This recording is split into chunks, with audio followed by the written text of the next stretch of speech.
If you don't stay down and you never quit, come on over here and sit on the far end of the bench.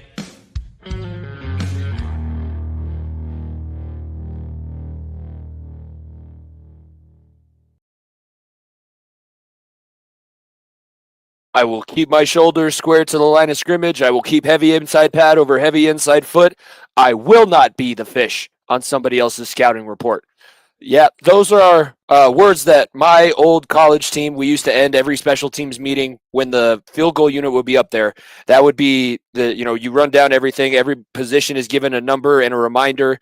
And the last person would always say, the guys that are the offensive linemen on the field goal unit, by the way, Jimmy Pilato here, tuning in to the far end of the bench, 206. If you're keeping track, if this is your first time, this is our center of attention segment. Nico will be coming back, and we'll get into college football and NFL here shortly.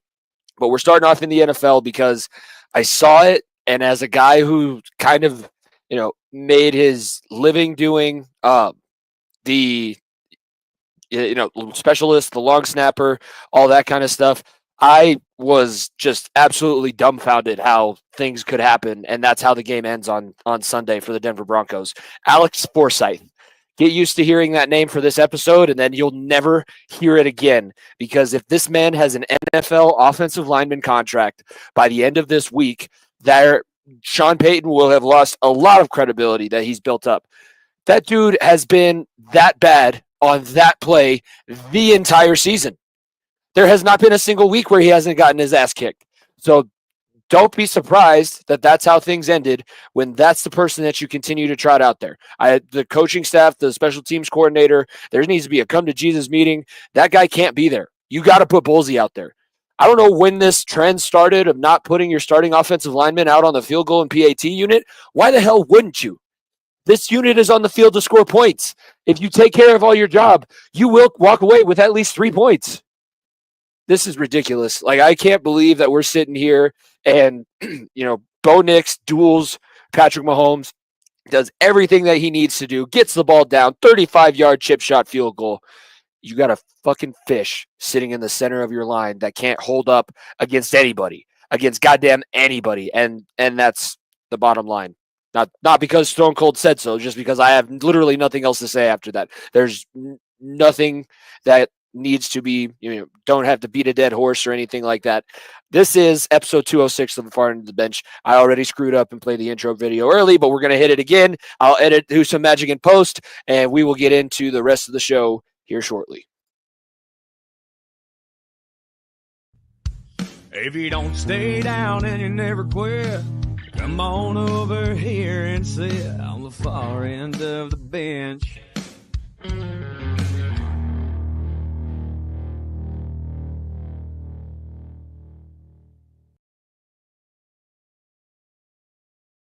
What's going on, bench warmers? This is obviously a different intro. Obviously, you had the center session from Jimmy. We'll get into all Alex Forsyth and the Broncos drama this past week. But I need to start with something here. Obviously, if you're a listener to the show for a long time, if you know me and myself, my family personally, you'll know that there's some things that came out in the news recently and some things that are going on in my personal life and my family's life as well. If you have no idea what I'm talking about, jump a minute ahead. It's not that big a deal. I'm not going to go into details or anything. I want to say thank you to everyone that's reached out to me, reached out to my dad, reached out to all of our family and giving us support and supporting us and during this difficult time.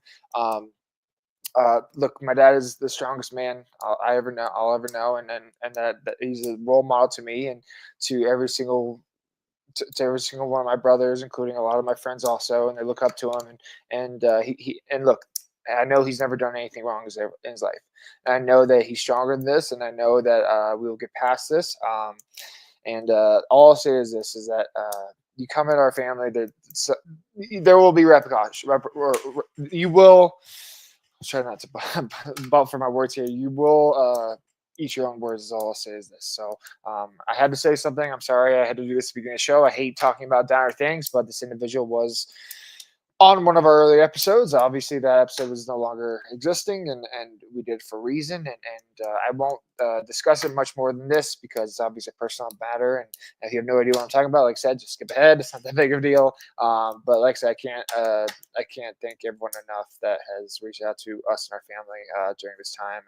And all I'll tell you is this: is that this is a bump in the road, and we're gonna be strong from this, and we're gonna move on. And I promise you that my dad has never done anything wrong, and my dad will continue to defend our name, defend everything that we've done. So, without further ado, let's jump into the rest of the episode. All right. I apologize to you for having to start the show off that way, especially because I know that this was not the outcome anybody wanted. I think you did a good job handling it, and I just want to say, because your dad has been a very important figure in my life. We've been friends for a very long time. Yeah, he's big influence of the show. There's not a guy other than outside of my own family. There's not anybody else that I would stand behind more and do whatever he asked, whatever it was. That's just the kind of guy that he is. He does that for everybody in his life, and he has reason that he doesn't have to do it, but he wants to do it, and he's a great person. So I just want to make sure I said that as well. All right. Episode 206. We were going to talk a little bit, we'll have NBA, NHL in our segments. We figured after last week, I didn't get as much hate and as much chirping as I might have thought, because I did a good job of explaining what these are. If you don't know what I'm talking about, I'll hold it up on the screen. If you're not watching live on YouTube, go check it out. I have my week 11. This is the first one I made. There's going to have to be some changes made on that bracket after this weekend in college football, but such is life. And I brought week 12, my predictions, but since it's just a snapshot of the week, I can't really get anything wrong because it's just like the best teams that I see at that point. And next week, it'll be different. Like Bama got left off my bracket last week, and Bama makes a pretty decent run as a 12 seed in my bracket this week. So there's a little teaser for you guys. But Nick, other than the stuff that's going on, wasn't the greatest weekend to be a fan of the team. It was a tough weekend. We can start there because obviously we've beat college football into a dead horse, and we start with every single week. But we need to talk about this because obviously the Chiefs being 9-0, and by the grace of God, they figured out a way to beat us. Look, I have not been that angry over a game in years. Let me make that very clear. I audibly screamed. I audibly threw my jersey down in hate and just being so pissed off over that because. Look, Bo Nix walked into Arrowhead and did everything to beat that team. Let's not sugarcoat this. Bo Nix walked into Arrowhead, one of the toughest places to play on the road, against Patrick Mahomes, against Travis Kelce, against the refs. Thank you very much. Against the Chiefs, and did everything to beat that team. Literally did everything to beat that team. And obviously, unfortunately, Alex Forsyth, which will probably be to a dead horse too, can't stand his ground, and the Chiefs are 9-0, and the Broncos are 5-4. So it was such an interesting game because as I was sitting there watching, I was like, this team is showing that Bo Nix is obviously the guy. Like he is the second best quarterback out of this draft class. And the only reason why he's the second best is because of Jane Daniels is on a historic run. The Commanders are winning on top of their division. But Bo Nix is proven that he is the guy and doing everything that he needs to do to make sure that he is putting this team into a position to succeed. So even though the Steelers are whatever, they've only lost 2 games and Russell Wilson's undefeated, he would not have been doing this. And we are way past this. Bo Nix is the future, and he's not even the future, he's the now. But it shows why this team was as bad as we have been the last couple of years, because there's still pieces on this team that are like, okay, this is why you're not in the NFL with another team, and why you're not getting a second contract. It's kind of things like this team is still having to pay Russell Wilson this money, still having to make bad decisions and trades, still having to do all these things, and unfortunately, we're paying the consequences. And look, obviously, Forsyth, for those that don't live in Denver and are familiar with everything, he's the guy who got drilled and is at the bottom of that picture. It didn't even get put on his ass, Nico. If you look at the picture, he's on his shoulders. He's not even on his ass. That's how far back he was put, and that's not the first time that's happened. Literally, it's happened 4 or 5 times this year where he got blown over, but luckily enough, we made the field goal. look, the Chiefs they have a great coaching staff. Chiefs are a fantastic coaching staff. Everyone knows that. Andy Reid does it better than anybody. If you told me that they did not consider that and saw him in film, and the special teams coach saw that in film, said that we're going to attack you if you don't want to stand your ground up to one person, you're lying to yourself. You're absolutely lying to yourself. That's exactly what they said. They literally sat in the film room and said, hey, Chernow, you see 54? Fish. That's the term. If you are the fish on the scouting report, that means you will be floundering around on your back and you will be watching the guy that you were supposed to you just have to hold up for, I think the operation time that specialists, when we were in college, it's like it's under 3 seconds. It's under 3 seconds. You only have to just lose slow. Like, nobody really expects you to hold up and be a brick wall. You can get knocked on your ass, but get knocked on your ass in 3 seconds, not literally the moment that the ball is snapped. I have no idea. Did he know that the play had started? Did he move? I don't think that he moved the foot. You still got to step. It's so interesting because I saw that a couple people say that too. It's like, I get it's loud and Arrowhead and everything, but there's one thing. You see movement, you go. And like you said, it's 3 seconds. That 3 seconds of effort of just trying to stand your ground. Unfortunately, like, look, you and I would not be able to stand up to 800 pounds running at us full force. Like, that's not something that a normal person could do. But the thing is you have to be able to slow them down. Cause a disruption. I'm not asking you to drive this dude 10 yards down the field. I'm literally saying stand your ground for 3 seconds for this ball to be kicked. And I texted you this as I said, we need a first down and a field goal, and we just beat the Chiefs in Arrowhead. Literally. And I quote said that. And I was like, and once I saw the first time, I was like, we won this game.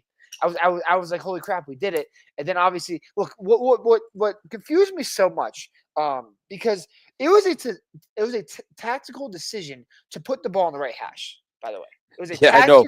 I know, and make Forsyth the flight line of the ball. The flight line of the ball, also, which look, frankly, if Will Lutz wants to kick that way or the win, I didn't even think there was much win anyway, so it didn't really affect it. There's not a single kicker in the country, high school, college, NFL, that would prefer to be all the way to the right, all the way to the left, as opposed to straight up. Because you know what? If I'm hooking things, because he didn't miss a field goal all day, and if you're hooking things, then you do that. But you don't just change everything automatically and say I'm going to go to that side and kick it that way. If the ball was in the center of the field, Chiefs could be 8-1. I'm dead serious. Obviously, we're playing what ifs here because it probably could have been blocked by 3 different people. So it wasn't just Karlaftis who got a piece of that. But it's just so interesting to me that look, it's not Sean Payton's fault. I put this 100% solely on the special teams coach because the guy has been on the special team unit since the first game of the season. And he should have been taken off, and Sean Payton should have been forced. Should have forced him off, because that's what you can do as Sean Payton. You're a dick. You can get people off the units that they don't belong on. But let's be honest with ourselves. It's unfortunately up to this point, it has not affected a single field goal. Him being put on his ass has been like, oh well, we're making it still. And that's a dangerous game to play, and you shot yourself in the face. You shot yourself in the face, and I again, you said it. I haven't played against guys. I've played against pretty high-level guys at certain times, but I haven't played against guys like that. Chernow is a physical monster. Karlaftis is a monster. No, I can't. I'm not sitting here saying that I could have done any better, but I am sitting here saying that as long as you can get off the ball, and I've gotten put on my back. I've gotten flat backed a few times. You know what I did? I did the Superman thing that you do with your little baby nephew or cousin.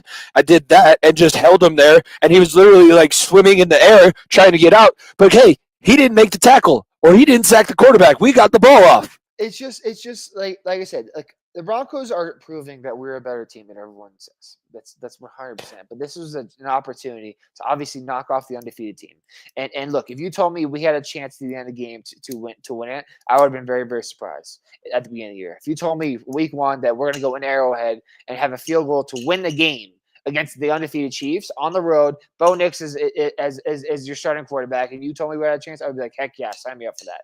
But now that this team has given me faith and given me something to attach to, I cannot stress this enough. This is a kudos to Bo Nix and Sean Payton. As much as we want to knock Alex Forsyth and the decisions and coaches and all that, they got themselves into this position where to beat them.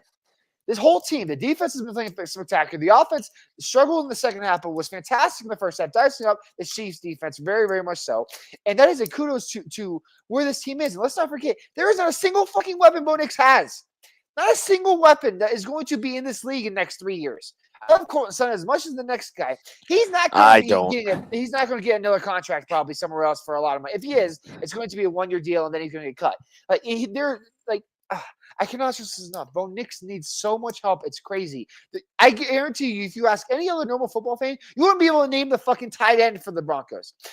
And these are people that play fantasy football every goddamn day or are 8 fantasy football leagues that actually care about fantasy tight ends. Oh, this guy's that. You couldn't name one guy. I guarantee you. Ask a fantasy football expert. You couldn't name one motherfucker on the tight end group for the Broncos. And receivers that are just struggling, obviously, SMA is going to get a lot more first-team reps, it looks like, which I'm actually excited for because Javonte has not been as explosive. He had that one really good game against, I think it was the Saints, or it might have been another game. I think this is the end of his contract too, isn't it? End of his contract too. So you're giving SMA more runs, which I'm excited to see what he's capable of because he's a big, powerful back that has a lot of speed. So I'm excited to see what he's capable of. But man, it's just so frustrating because, like I said, this team's giving me hope. And this is a good feeling. It's not false hope either. It's not false hope because he's leading the rookie quarterbacks this season in touchdowns, in pass attempts, in pass completions. He has only 6 interceptions. I don't believe that he maybe has one fumble that I can't remember specifically, but from college he doesn't really fumble. Like, of all the things that you had to put together and say, well, Bo Nix needs to do this and that. Some weeks have looked pretty rough. The Ravens was bad. It kind of happens to you, especially when you're a young team. I said it on Talking the Gridiron. It got bad, and then they're so young, it just snowballed. Like, everybody started going at each other. Nobody knew how to actually put their foot on the brake, stop the car, and then turn it around and go in the right direction. They're learning. That was Bo Nix maturing right in front of our eyes. Nobody expected that performance in Arrowhead from him. It's not even just Bo Nix; it's the entire youth of this team. Because, like I said, there's not many guys that have this long tenure in the NFL on this team. I think maybe the only one is Garrett Bowles, who's been around the longest because he's just been on our team. He's been on bad teams. Like, that's the longest tenured player in the NFL on our team. And like I said, this it's giving hope, and honestly, that's the big takeaway here. It sucks. It absolutely sucks that we were 1 field goal away. But all that game showed me was, look, the gap is closing. That gap is closing. Patrick Mahomes is not, and yeah, they've won the last 2 championships, and yeah, we had stuff to beating him in playoffs is still a different animal. That gap is closing very, very quickly, and this is no longer like this is the best way I can explain it. This is the end of that Lakers, Kobe, and Shaq dynasty, where they just dominated for so damn long. And their final year, they were at each other's necks, obviously, and just struggling to win good games against teams, and obviously struggled against bad teams too. And obviously, they ended up winning the championship. Hopefully, that doesn't happen here with the Chiefs and they get a 3-peat. But I'm just saying, we are nearing the end of this, where it's starting to break up, and we're realizing if Patrick Mahomes is fucking human. Like the Broncos defense made his life a living hell. He was on his back more times than I count. You want to go back to that second half, last drive of the second half, the holding the secondary with Mahomes' back on the ground already. One of the stupidest things I've ever seen. Like, they are trying to bail this team now. This team, I'll say this team is not good enough to win the Super Bowl. This team not. I'll be honest with you, they are not. I think Hopkins is going to add a lot to the team, but I'd worry about, especially if they play Buffalo this weekend. If they have to go on the road to Buffalo, if they start losing some games, if they have to play Baltimore on the road, I would give the edge to these other teams, especially if you get to the Super Bowl and end up with a team like Detroit, who has scratched and clawed their way to being one of the best teams, if not the best team in football. This team is slowly falling apart if they don't figure it out quickly. It's weird saying that because they're 9-0, they're finding out ways to win, and that's just what good teams do. But there's some cracks in the armor, is all I'll say. I think it's a good point to talk about this game. I think that's all we need to really say about it. Well, we won't mention Alex Forsyth's name again moving forward unless he does something that catastrophic. I highly doubt he's going to be seeing much of the field. We did that with Bulls a long time ago. I don't even remember Forsyth's number. So 54, 5'4". It's ironic because you know what number Turnall wears? 54. Yeah. It's just That's all. That's all I'll say. I want to talk about the Lions because, yeah, they've looked really good. They played their shittiest game of the season and won. On the road. On the road against C.J. Stroud and a team that's leading their division. They're struggling, and they lost a lot of receivers. I think it might have been different. I don't think that it's the fourth time. It's the fourth time in NFL history that any quarterback has had 5 interceptions and 1. It's insane. It was Jared Goff's by far worst game of the year, and that defense stepped up. And the two-headed monster of Sonic and Knuckles at running back has helped that team so much. And like I said, there's so many weapons that Jared Goff just has at his disposal. No one is saying that Jared Goff is Mahomes, Allen, Burrow, Lamar type of quarterback. We are saying that he is one of the best game managers and a guy that, he will get the guys and the weapons that right things. We saw when he tried to do too much, what happened? 5 interceptions, right? We saw what happened when he tried to do too much. When he got smart and just stopped doing way too much and made the smart play, this is the result that obviously happened. They had the great comeback and obviously won a very, very tough game on the road against a Texas team that obviously they're beat up. But they can't keep a single receiver healthy for that matter. Like they're struggling mightily, and they're a team that can still win their division very easily because of how bad the division is. So it's a big win. It's a massive win, and like I said, Detroit football, man. I know you guys talk about this on time of Gridiron and do your rankings and everything. This is the best team in football. Like I don't think there's an argument. I know the Chiefs are undefeated. I think that it stops this weekend, and I almost guarantee it. Like that they'll be 9-1.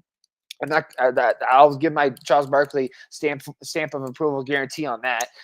But I just think Detroit is playing such smart football, and like I said, when we first started talking about this, the Lions played their worst game of the year and still won. That is a good team finding out ways to win bad games.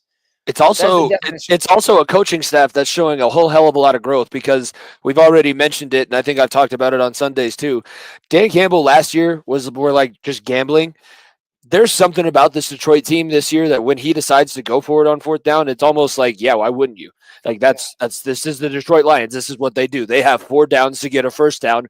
They don't kick the ball back to you. And Ben Johnson deserves a lot of credit. I highlighted it here. He's a guy on that the screen. He's going to get a head coaching job. He's number one option in the head coaching circle this next upcoming year. And Detroit fans, I don't want you to get mad about that because you know what that means when he does get a head coaching job. That means that you went on a damn run and did what you're supposed to do. But I want to give him credit because you were down. I think they were down by 10 or 13 in the 4th quarter, and they doubled down and started running the ball. 32 carries. There's not a lot of teams, even when they have a lead, that get all the way up to 30-plus carries. Now, they have the ability to spread it out amongst a couple different running backs, and they get a whole hell of a lot of production out of them. Like, apparently you can just turn around, hand it to Gibbs, and it's a 15-yard gain, no matter what. He's breaking through. He's running through the line of scrimmage at 11 miles an hour, and he's up to 20 by the time he's hitting his linebackers. And Montgomery can't be stopped on the goal line from getting into I think it's such a great dynamic duo, and I remember hearing them talk about this in Sunday Night Football. Was like both of those guys don't care that they take away touchdowns away. Don't take away that they want each of them to go for 1,500 yards each. They want each of them to have all the success and yeah, fantasy owners of these two players look away, but they care about as long as this team wins, and as long as my buddy over there that I hang out with all the time gets his touches, and then we go on good scoring drives and win football games. That's all that matters. It's fantastic. Thank you for tuning in, Tyler. I don't think that we'll. Do you have the Warriors? I guess they could maybe be the bench warmer of the week, huh? Now, they got a big win. They've been playing well. I'll give them that. They got a big win on Clay's return night. That was an interesting game. I'll give them that. That was pretty cool with all the captain hats. I'm sure Tyler tried to get to that game and at least is trying to get one of those hats because I know Clay's his favorite player. So, but no, the Warriors are. They're not the 5th best team in the West like Kendrick Perkins thinks, okay? I'm sorry, Tyler. It's not true at all still, but you're doing better than you thought. So I'll give you that. Shout out Tyler, Fat Boy Fadeaway, and Sports with a Slur. That's one of our buddies over from VSN. Go back to, we were talking about the Detroit Lions and not – they're just playing like a team, like all the way around, and I think that they're rallying behind Aiden Hutchinson. and the fact that he's not going to be able to be there when they have this ability, and it's heartbreaking, but it's the way things work. This is the way that this And sport also, works, and it was a short week, so this Darius Smith trade just came through, so he didn't play this weekend. But we're going to see him this weekend play his first full game with this team, and I think that's just going to add so much dimension. And this Lions pass rush, it was pretty good even without Hutchinson this past weekend. Without Darius Smith, you add both of those components. CJ Stroud was in hell still trying to figure out a lot of those plays and get out of jams. So adding Smith to this already great defensive front is going to add even another depth to this team. Yeah, Hutchinson hurts, but they'll be just fine. Speaking of hell, so, okay, all right. Well, we're gonna go ahead and move on from that. No, we don't need to. Why would we move on from this, Nico? Because I hate talking about this team because of how piss poor they are, Jimmy. That's you get a chance to shit on them, and listen. They drive numbers, and it's a numbers thing. It's a numbers thing. The Cardinals are a good football team. Yeah, let's instead of talking about the Jets, why not talk about the Cardinals? Because that was a hell of a performance. Arizona Cardinals are a good football team. Kyler Murray is by the way undefeated since Call of Duty came out. Wild turn of events. And this team figuring out defensively also, like they're figuring out defensive weapons, but you have young weapons in Marvin Harrison Jr. and Trey McBride that is helping Kyler so much out. It's wild when you give a young quarterback weapons what happens. That's all I'm going to say. It is wild, especially with a defense as poor as the New York Jets and that sorry-ass corner and Sauce Gardner. They got cooked by Marvin Harrison Jr. all night. Yeah, that guy. And then got carried into the end zone on James Conner's back. That was awesome. That's your top corner in football? Okay, interesting. No, the Jets are the biggest laughingstock in football. Aaron Rodgers, I hope he retires mid-year. I really does. Because the Jets fans, they try to buy their way into it. Remember how hyped they were last year with Hackett and the Hackett's the savior and we're winning it for you. And then he's not even around. Salah's not even around. Zach Wilson was better with this team than Aaron Rodgers. Put that in perspective, Jets fans. Put that into perspective. Zach Wilson at this point in the season last year had this team in a wild card position. Aaron Rodgers has you drafting a quarterback in the top 5. So congrats. You got what you did. You got what you wanted. You got what you wanted, Jets fans. You got what you deserve, honestly, too. Hey, the Jets should take a little page out of the Broncos playbook, and when it has proven time and time again that it ain't working, just fucking rip the Band-Aid off and move on. Just move on. Want to talk about this game because it was an interesting obviously, Tua's back now. It was prime time. Prime time Tua games have been very dangerous over the last few years. Everything worked out. The Dolphins win, and they're not out of it. They are struggling because of that little stretch where Tua was injured and out with his concussion. But they are not out of it. They still have a very live chance. I don't know why that took me 3 tries to say. Live chance if they win, because they have the Patriots, and then I think they have maybe the Panthers coming up. A healthy Tua is still gets his team into the playoffs. Let me make that very clear. They're still very talented on the defensive end of the side of football. They still have great weapons, obviously, offensively. Raiders, Patriots the next 2 weeks, so they should be able to get to 5 and 6. Exactly, and that's going to get them in position to fight for a wild card position. They will be just fine. The big question I had here, excuse me, with this game was, excuse me, I don't think the Rams know what they are. Like they're winning, they're losing, they're back healthy. Not healthy. What is going on? No, it's because they have weeks where they have the one-handed catch by the third slot receiver. It's not even Kupp or Nakua that are doing anything, and now they show up and allow Tua to. The Tua and the Dolphins are very good. They're sneaky good at getting these guys in the draft that you don't realize are as fast as they are. But if you don't know who Malik Washington is, it's not Malik Washington. It's who am I looking for? Yeah, Malik Washington. If you don't know who that is, he is one of the fastest people besides Tyreek Hill and Jalen Waddle that you'll ever see on a football field. So much speed, and this Rams defense is struggling so much. Like. They're getting Cooper Kupp back, getting Puka Nakua back there.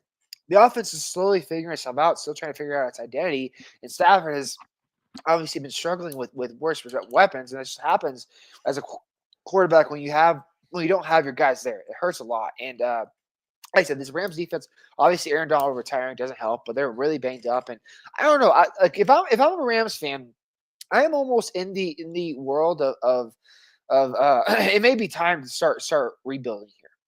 I think this championship window, especially the NFC, with obviously the 49ers, Lions, Buccaneers, and company, I think they've even notched lower and lower. Like, it'd be nice to have Stafford around, keep these young pieces. You need to start developing for years and years, and that's what got them a Super Bowl in the first place. Is they said screw the draft. Said screw the draft, right? They absolutely said screw the draft and said F your picks. And I quote from the Rams general manager, F these picks. Well, F those picks got you Super Bowl. It did. It absolutely got you Super Bowl. But now you're paying for it. Because obviously they're a team that, if when not healthy, fully healthy, they are still struggling to beat beat bad teams. And when they are fully healthy, they're struggling to compete with good teams. So if you're the Rams here, it's obviously moving past Donald, probably moving past even Stafford and trying to figure out the next successor there. Like, it was a hell of a run, and it's time to try to turn that page and see and get youth movement going there, because, like I said, they have been in this limbo now for 2 years. Obviously, Stafford being injured last couple of years has not helped them, but they've been limbo, and I think that they need to try to make some overhaul decisions this offseason, because, like I said, saying F those picks was good for a lot of those years. We got Super Bowl, but right now you have no depth for a reason. Like, Puka Nacua being a 5th-round pick or third, whatever pick he was, is a once in a generation. Like, that does not happen every once in a while. So you cannot just keep banking on that. You need to try to get big time players in from college scene and try to rebuild on the draft. And because, like I said, this team is not good enough to compete, not for just for Super Bowl, but to compete in the NFC. It's the Rams are. I don't think that they should have been sellers. They were rumored to be sellers at the trade deadline, and they ended up deciding not to. But I think that probably would have been more beneficial for them, because then you replenish some of those draft picks that you've already sent away in the drafts that you were like, oh, F it. Throw in a 2028 first rounder. Why not? Who knows what we're going to be like in 2028? Maybe it's another Super Bowl. That's not how things work, Les. Less is more. Less is more, but not less picks. We need those picks. There's a reason why you get them. I don't really want to touch on it too much, but it was a great game that kicked things off. The Thursday night game, Bengals lose to the Ravens by 1 in Baltimore. Both of these offenses, I think, have both scored over 30-plus points each. So there's over 120 points scored in this rivalry this season. Joe Burrow and Jamar Chase have like 5 touchdowns and 600 yards between the two of them. Jamar Chase is still playing without a contract, and Joe Burrow is 0-2 in these games. This is just one of those seasons. Like, what the fuck? If I was still upset, if I was still, holding on to my fandom, I would be an absolute mess. I have other things to worry about at this point. I'm enjoying seeing what the Broncos are being able to do. The fact that I have to watch Zach Taylor go out and barely lose an NFL game every week for the other team that I like is just maddening. And it doesn't get a lot easier. Obviously, the strength of schedule is still pretty tough going forward. And I've said this from the beginning of the season, and frankly, even the end of last year, this Bengals defense is still horrible. It's horrifying. It's one of the worst in the league. And there's a reason why Zach Taylor wanted to go for 2 at the end of the game, because there's zero faith in this team being able to stop Lamar. And frankly, their biggest downfall was you score a touchdown way too soon. You would have scored that touchdown with 20 seconds left, 30 seconds left, then the 2-point conversion would have made more sense. But you stopped the clock with I think it was like a minute left or something like that, where you had to make this tough decision of being like, hey, we should kick the field goal now, or we should, or maybe we need to try to go for 2 here to win the game, because Lamar's going to go down the field and kick the field goal. It's not going to get much easier. Not going to get much easier. And unfortunately, Bengals fans, close your ears. Jamar Chase is saying that he's going to get more money at this point. The way he's playing right now, especially with Joe Burrow, he's going to get more money than he was going to originally going to get because of how good he's playing. He's proving he is a top 3 receiver in football, if not the best receiver in football, especially with Burrow. And if you take Jamar Chase away from Burrow, what is that sending a message to the face of your franchise? Because your defense sucks. Your other weapons, T. Higgins is 100% gone this year. He's not going to be in black and orange next year. That's almost a guarantee. And Jamar Chase, you're this close to losing him too. And if you let him walk, it's going to be one of the worst decisions and one of the biggest team altering decisions in Bengals history. It'll be. It's funny because there's a substitute that used to teach in the building, and now she comes back and subs for some of the classes. She was here earlier this week. She's a Cincinnati fan. Like her family's from there, has season tickets, and she sees me yesterday because she's back subbing.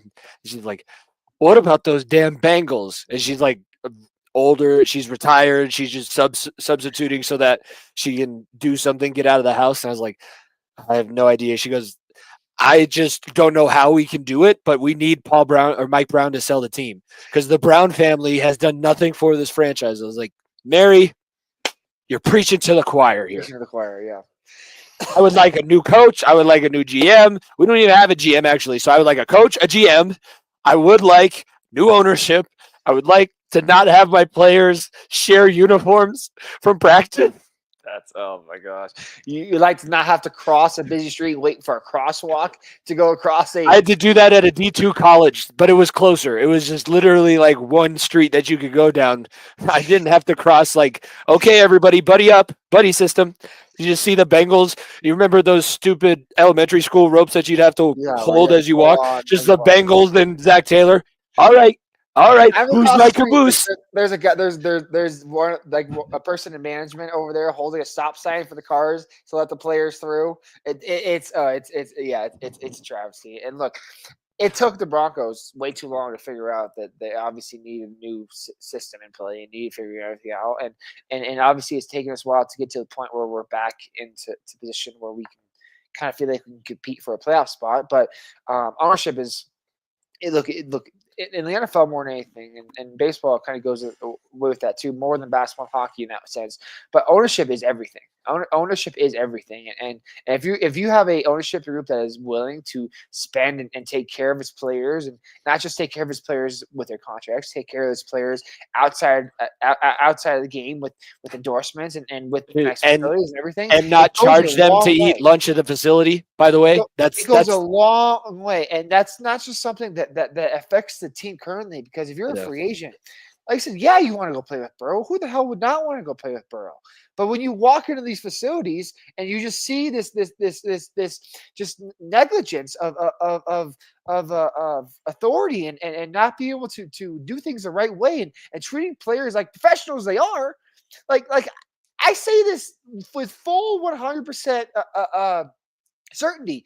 I'm pretty sure the PLL we treat our players better than the Bengals treat their players. Can your players eat for free at the facility? They get every meal throughout the whole weekend for catered to them. By the way, so our players are absolutely catered and treated better than the Bengals. $10 a plate. This is $10 a plate, and this is an NFL franchise that's probably worth $5 million plus, or maybe $5 billion. I don't remember what the numbers are. It's let me. I think the Broncos were for 5. I'll Google. I can't remember the exact number, but it's probably around there somewhere. I don't know if it's more or it's less, but it's probably around there somewhere. Either way, you know what I'm talking about. It's a damn shame. It's a damn shame, especially when you literally hit the jackpot. I cannot 4.1 billion. I cannot emphasize that you hit the damn jackpot sucking when you did. Because you had one of the greatest college football quarterbacks of all time fall into your lap. And you're about to fumble it. You're about to, unless you figure things out. Not my problem anymore. Exactly. I can't control shit that they do, so why would I let it affect me and my mood? Just gotta let that shit go. All right, let's stick with the NFL. Let's get into our pick'em, because we normally do it closer to the end, but why not? We got a few, for the most part, games that we're pretty much dead even on. I did this wrong. This was supposed to be this. And all right. If you're watching on YouTube, you're seeing how my brain works, and I still don't have it right. I'll figure it out. First game that we are picking is the Ravens and Steelers. We're obviously recording or live Thursday night, so not going to pick the game that's going on currently. But as an update, Washington 7-3 over the Eagles at halftime.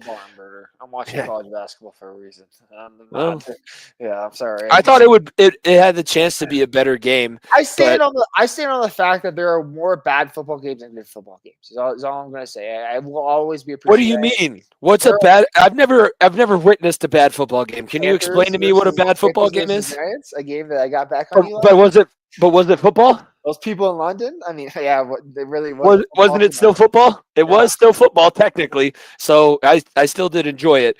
But this game, I thought that there was a little bit more juice to it. Doesn't look like it. Maybe the second half will be interesting. Ravens and Steelers battle for number 1 in the AFC North. Who would have thought the Ravens going down 0-3, or I think maybe 1-2 at the beginning of the season, and now they're right there. Steelers have been a surprise all year, but both of us don't have any faith in them this weekend. I know why you harbor your feelings, and I know why you have your animosity the way you do. Is the week you're predicting he turns back into a pumpkin? It's not just that. The Ravens are a better football team. Even Russ has played really well. I'm not going to sit here and act like he hasn't. He won that game last week for them with the last 2-minute drive touchdown to Pickens in the end zone, and then obviously getting the Commanders to jump off sides on third down on fourth down to get that 1 yard and to win the game. He helped them win that game. I'm not going to sit here and act like he didn't. But the Ravens are a better football team. They just plain are. Like the Steelers have to grind games out. And if you want to talk about a team that will grind a fucking game out, it's the Baltimore Ravens. Not in the same way, though. Not in the same way, obviously. Not in the same way, but they will run the ball down their throat and do it a different way. Obviously, not as great a pass rush as the Steelers, but I think the Ravens are in my opinion, I think they're the best team in the AFC. I'll just say it bluntly. I think that they're the best team in the AFC. I think that they're a team that, and this is how much I just look, because I love Derrick Henry. I love King Henry, watching that man run the ball as a fullback, and that's a guy that I would have given my arm and leg to block for. That's a guy that just runs hard and does everything the right way. And then Lamar, yeah, he's not the greatest thrower, but he does make plays that are so much fun to watch. And I think that this defense is slowly figuring itself out, getting Humphrey, Marlon Humphrey being the key centerpiece in the back end. Then obviously adding, I think it was Stephon Gilmore at the trade deadline too. Kyle Hamilton is the best safety. I think Kyle Hamilton's the best safety in the NFL right now. He's been so good. Like, they're figuring it out defensively. This is a defense that lost Patrick Queen to the Steelers. Let's not even forget. So, and Roquan Smith has had a great year as well. So they're figuring out things quickly, and I think the Steelers lose this one at home. I really am strong that Ravens are that much of a better team. I don't know if the gap is that wide. I don't like the Steelers more than I don't like the Ravens, but it really doesn't have anything to do with why I'm going with the Ravens. I just think they've already kind of had their duds. And the last few years, Lamar Jackson is a reigning MVP. In the last few years, they've done what they needed to do to secure a pretty good spot in the playoffs. I believe they won the division last season. And made it into the AFC Championship game. I agree with you that they're probably the best team in the AFC. I just don't know if there's that much separation between the teams that I think are really good.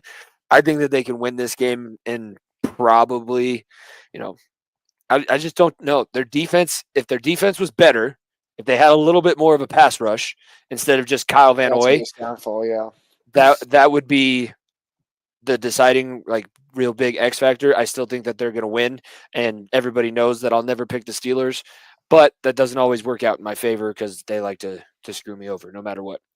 Our Broncos hosting the Dirty Birds. Is this the week before the bye? I don't know off the top of my head, to be honest. I think it might be. Because, I'm not entirely sure, but this is a Falcons team that lost to the Saints last week, by the way. Let's not act like that's not a big deal. This Saints team, obviously the fired head coach thing continues, because a week later after firing Dennis Allen, they win the game for Rizzy. Did you see his quote after the game? He came in early, took a big shit, clogged the toilet, and he's like, "Oh well, it's gonna be a shitty day." And then they ended up being Atlanta. And look, Atlanta, I still think is a super talented team. Obviously, they have weapon galore offensively with Drake London's had a really, really solid year. Obviously, Bijan Robinson is one of the most dynamic running backs, very young running backs in this league too. But Kirk Cousins has really, really struggled to try and be another guy like he was in Minnesota, where he would get the ball to Thielen, to Diggs, to Jefferson, and be a smart guy. He's trying to do too much with so little, and look, we beat the Saints by 30, like near 30 points. Like that team was not good. Yeah, it was without Derek Carr, but Derek Carr doesn't make that team that much better. Derek Carr is not a 20-point difference of that team, okay? And especially at home, coming after what look. I said it 2 weeks ago. We need to try to win 2 out of the next 3. Obviously, it didn't happen. You almost won 2 out of the next 3. But getting this, if you lose 3-0, that takes a massive blow to your playoff chances. Because we're talking about playoffs right now, Jimmy. We're not talking about seeding for the draft. We're talking about actual playoff implications. Because the Broncos going into that Chiefs game where if they won that game, they would have 70% chance of making the playoffs. Now it's down to 42. Still decent odds, better odds than we've had in a lot of years. But better odds than the Bengals. This is a game that you have to have. This is you have to have. You cannot go 3 in a row and try to fight your way back on a tough end back of the schedule. We play division opponents, like the Chargers again, like the Chiefs again. Obviously, the Bengals are still going to be tough on the road. Like there's a lot of tougher games on the road. The Raiders coming up the week after this. It's not bye week yet. I know. It's almost a bye week, kind of. Oh well, it's technically kind of like one. Yeah.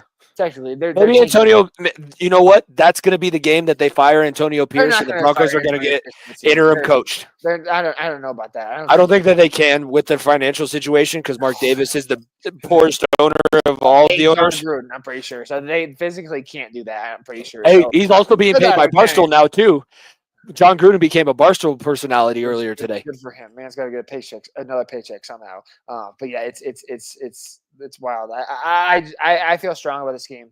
I hope the Broncos come out and put them on them because, like I said, this is a game that I hope that we don't try to go back to our ways of the last couple of years and play with our food and a chance that we could win a good game at home. I hope that we come this game, just punk them and just prove that, you know what, we're with the ones. We can play with some of the elites of this league. And that Ravens game was an outlier, but we beat the Chiefs. If it wasn't for one stupid play at the end of the game, the Chiefs are 9-1 because of the Denver fucking Broncos. So put it on the Falcons and make a statement that you have a great that you can put yourself into a wild card position and compete in January or in January going into February. I don't see any reason why this is not a winnable game for Denver. I think that they have a matchup very well at every level. Bo Nix is going to have a challenge because Jesse Bates is also up there as a top safety. I know that I used to see him up close. This was something that I heard, and I pose this to you because obviously during Justin Simmons' time as a Bronco, you weren't really obviously that fan of the team, but you followed the team. Is Justin Simmons a Ring of Famer? He was on the 50 team, right? He was not on he was the year after, drafted the year after. So the thing is, the last 8 years, I think he's the only person that was worth it. That deserves it. And that is a near full decade of playing time. He was a 4-time Pro Bowler, two-time Pro Bowler, 4-time first team All Safety, multiple accomplishments on bad teams after bad team after bad team. Look, he's been the best player on this team since post Super Bowl era, and it's not even frankly close. And the last 8 years, he's the only person outside of obviously Vaughn and those guys that were before him. But since Justin Simmons came on his team, from that moment to obviously last season, there hasn't been a more consistent player. And I would say yes, because it's like I said, it's a near decade of bad teams, and he was the one person you could always rely on. He was a captain of the team, a legend of the team. So I would say yes, but I think he's the only person the last 8 years. There's not another player the last 8 years. Obviously, Surtain, we'll have to see what happens. Obviously, a couple of players. I don't know if Sutton gets. I don't think Sutton gets in. I think it's Justin Simmons, and I think that's his spot to show this last 8 years of this football team, because there's a whole generation of football Broncos fans that lived with Justin Simmons, and I think that's well deserved if he gets it. Is he on the Falcons now? Is that why you brought him up? Yes, he is. Okay. He is. So it's his return. So it's him. It's Jesse Bates. Jesse Bates and Justin Simmons is a hell of a safety tandem that is going to be a challenge for Bo Nix. I'm sure that Sean Payton has been trying to make sure they scheme around it. I almost have to guarantee that they're going to be running the football, because that's the only way to take really good pass coverage safeties out of the game. Big game for Audric Estime. I'm really excited to see what his capabilities are. I think that's going to be a key. If he gets going, Broncos will be just fine. Even if it is close, I think the Broncos can still come out and win. The Falcons are not the big bad bullies. They are not going to be able to find ways to win. What do we know the Atlanta Falcons for, Nico? 28-3. So We're both on the Broncos. We are both on the Ravens. We are split on our next game. I took out the Thursday night game and I added Chiefs and Bills. Bills are 8-2. They are doing what they need to do. Josh Allen is an absolute beast and monster, right up there with Lamar as far as MVP race. And the Chiefs are coming off of a very emotional, very, very close. That's probably the closest that they've come to losing on this winning streak that they've had. They now have the longest winning streak since the Packers, I believe. After the year after they won the Super Bowl, they went like another 13 games without losing. Even with everything, I mean, maybe I need to be the mush. Maybe I'm taking one for the team, Nico, because I've been a mush for pretty much everything. So maybe that's what I'm trying to do. But after last week and after I'm sitting there, you kind of just have to throw your hands up and be like, because you're right. They got the calls from the refs. They got the lucky bounces. They got the moments to make the big plays, and their players made the big plays. They have Patrick Mahomes. They have Travis Kelce. They have Taylor Swift on their sideline. My wallet's too small for my 50s, and my diamond shoes are too tight.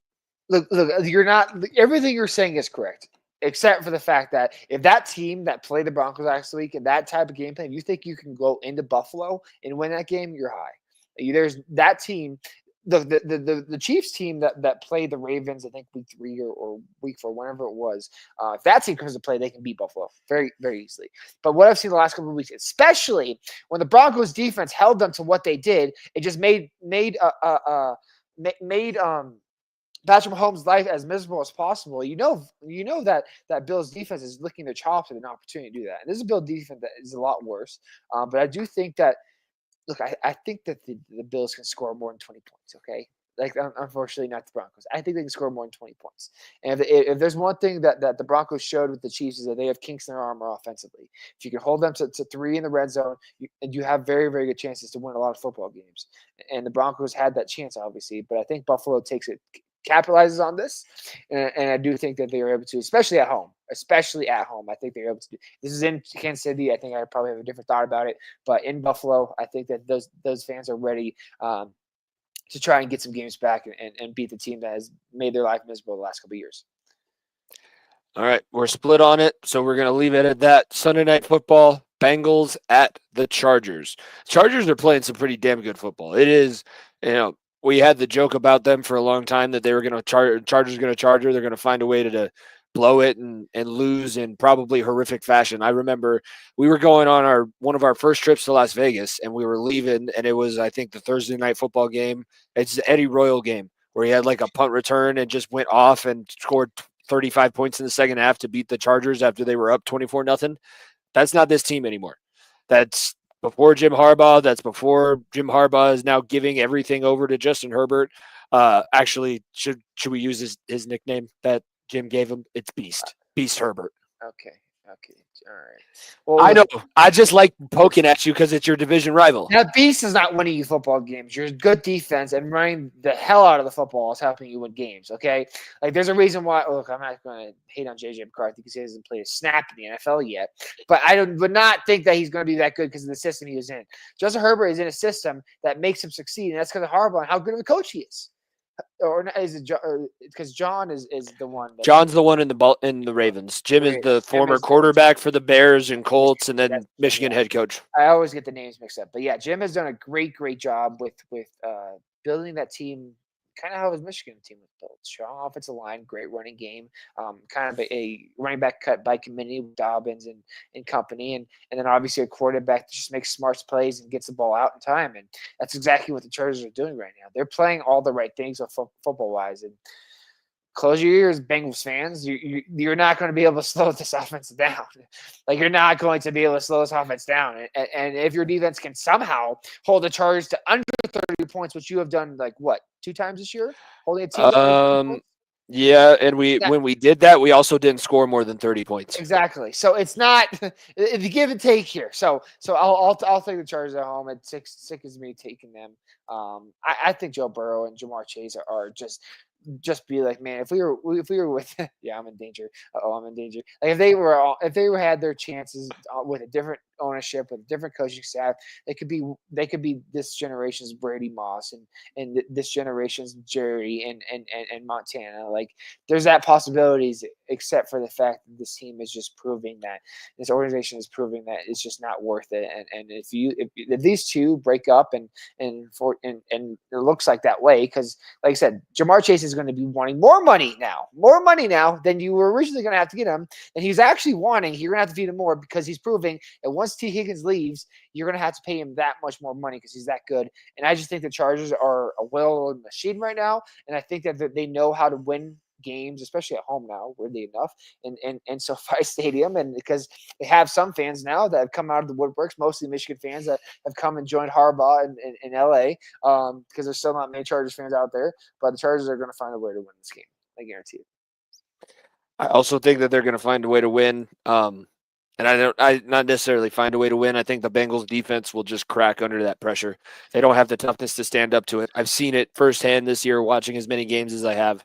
I'm fine with picking the Chargers in that game. Monday Night Football, Battle of Texas. The Texans, the worst team in football. They're fucking bad. That is terrible. Nico, what is the first thing they teach you in media etiquette school? Just to not call your coach a fat dumbass. That's probably one of the first things they tell you, right? Oh man, it's hilarious. The worst part about this is like the Cowboys are basically in primetime every week because they are shown set to 75% of the country because they're like one of the standalone games in the late slate of games every single week, and they're always on TV. They're like, the Cowboys are on. I don't care if it's Cooper Rush. Look, the Cowboys suck. They suck. Like I don't know why they thought that 30-year-old Ezekiel Elliott can lead you to the promised land in a running game, but that was never going to ever happen. And look, the Texans obviously are still getting healthy, still figuring things out. That team for the Texans last week, they put it on. One of the best teams offenses in football, right? They put it on the Lions. Like there is no sugarcoating how good this Texans teams can be when they're fully healthy and figuring things out. But this Cowboys team, they're terrible. There's no CeeDee Lamb is out there getting triple team because no one deserves a single look offensively outside of him. Like even Cooper Rush or whatever. And Jimmy, this is what I was asking myself, and I'll ask you this question now.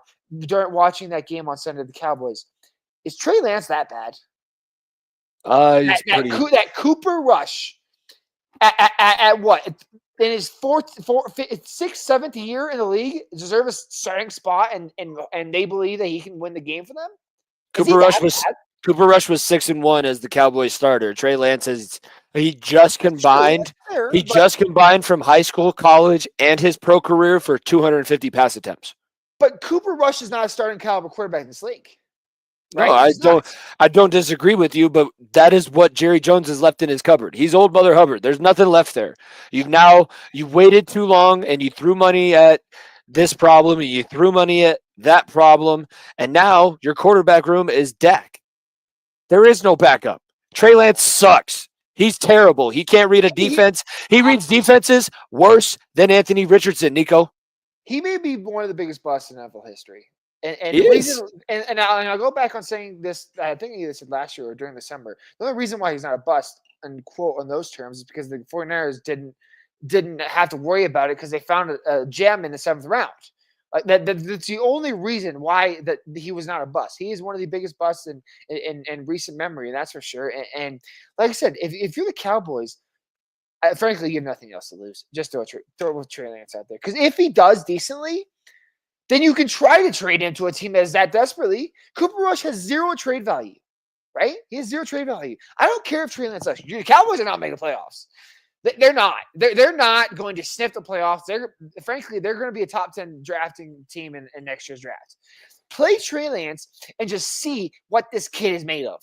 Do you have the balls to do something? Because what's the worst case scenario? They tank and get a better draft pick where they can try to go get Travis Hunter, right? Right? Like if Trey Lance plays really well, you have a great asset where if you want to get rid of Dak Prescott, you can. If you want to get rid of Trey Lance, there's going to be a team that will take a gamble on him because he's still so young. There is nothing this team that will help. There's nothing Cooper Rush can do this team to help. There's nothing. Trey Lance will help this team just in a thought process of either A, tanking, or B, trying to better this team down the road. Plain and simple. Because, like I said, they're not in the playoffs. They're not a playoff team. They're not a team that's going to contend at all in the next 3-4 years, to be honest with you. And they're just going to have the bank on Dak playing like an MVP caliber player to try to get in the playoffs. But for the Cowboys, why the hell would you not try? Because, like I said, Trey Lance is still young. He doesn't have the reps. But look what the Colts did. They already have Anthony Richardson back out there because they have to give him reps. Well, also Joe Flacco threw 3 interceptions on Sunday. Yeah, that was a fun experiment while it lasted. Shout out Jordan. I'm actually going to be making a guest hosting appearance on Ohio Sports Talk. Guess who we're interviewing? Jim Tressel. Oh, okay, excited. Yeah. I'm gonna have to. Ohio State, though, I'm gonna have to brush up on all of my Jim Tressel. I'm gonna have to take all those jokes and just throw them out. But appreciate you tuning in, Jordan. Looking forward to that. So if you look here, we are only split on the Chiefs and Bills, so that will be the only movement. Nico still has about a 4-game lead. I gotta get back on the Panthers, and then I lost the game, obviously, in the Broncos. I could have got 2 games back on you. It could have been worse, but now instead of 3, it's 4. That's where we stand with the NFL pick'em at this point. It is now time to go back. I teased it at the very beginning. Bama, as a 12 seed, makes a run. Before we talk about my predictions, I have the rankings pulled up, so I'll throw them up here on the screen. Let's address I want to say elephant, but I think bulldog in the room might be more appropriate. They dropped 9 spots. 9 spots after going to Ole Miss and getting beat up. There's no other way that you can say that. There was at no point in this game was Georgia physically capable of standing up to the Ole Miss Rebels. Lane Kiffin just coached the game of his career. That's the biggest win of his entire career. That keeps Ole Miss in the playoff race.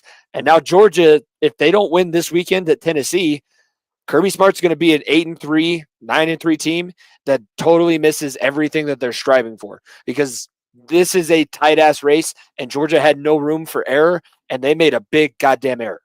And it's an error that, so all reports, first of all, we'll talk about this Tennessee-Georgia game a lot more next week, but Nico Iamaleava is a game-time decision, and he's been badly injured, so there's no reason why Georgia should not win that game.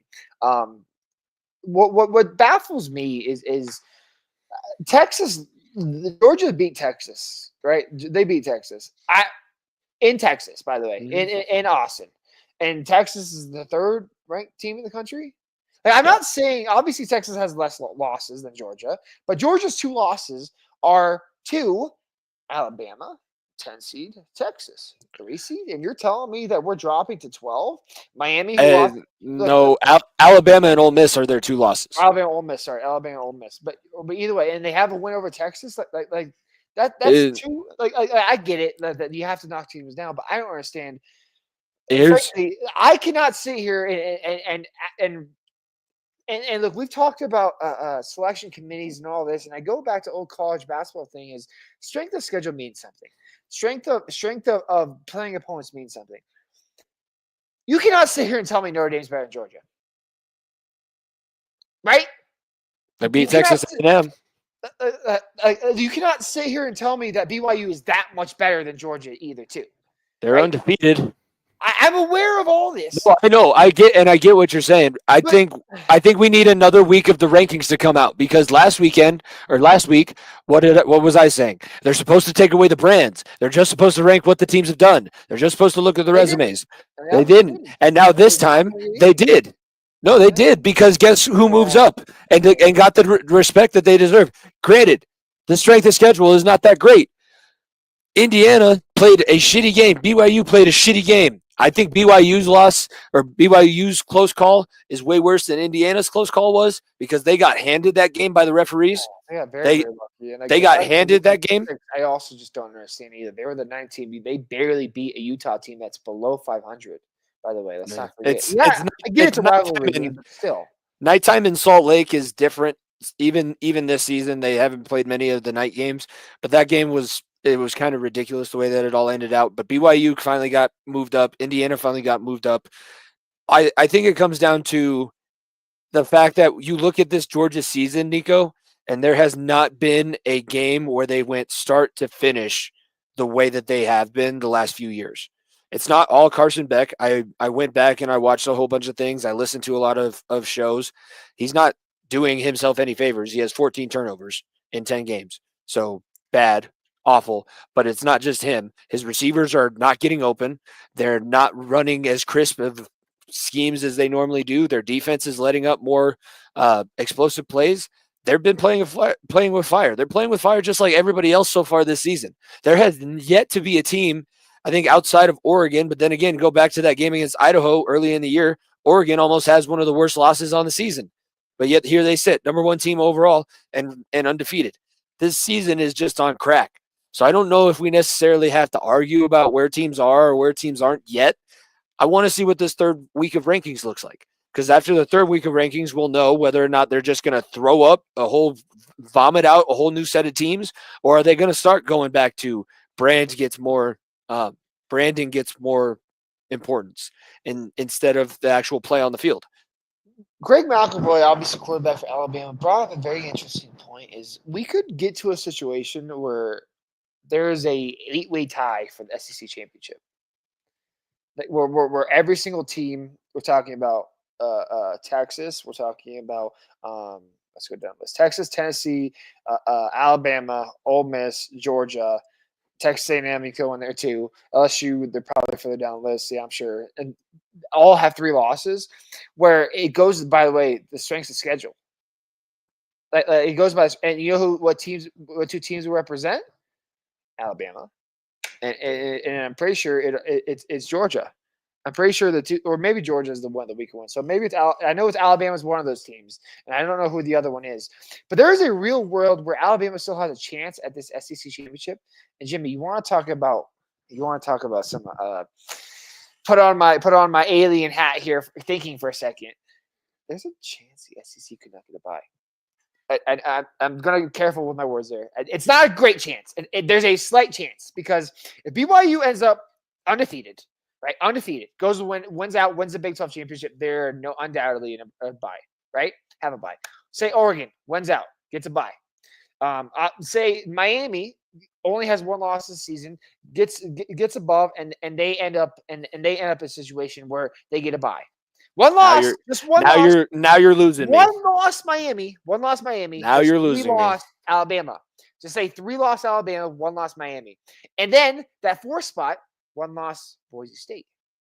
There's a real conversation where if you're the college football committee, and Alabama sneaks their way into winning the SEC championship with 3 losses, which obviously they only have 2 right now, so they'd have to lose another game somewhere down the line. Things can happen still.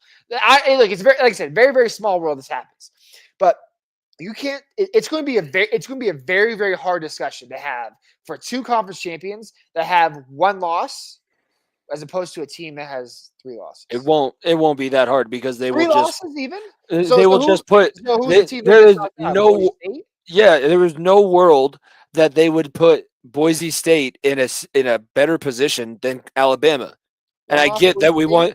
I agree with Nico, you. I get what you're saying, but do we really think that this is all based off of merit? No, this is a subjective rankings list. Yeah, you're not So wrong. they're going to sit there in the room and say, there ain't no fucking way the Boise State Broncos are getting a bye to the quarterfinals and Alabama has to go on the road in the first round.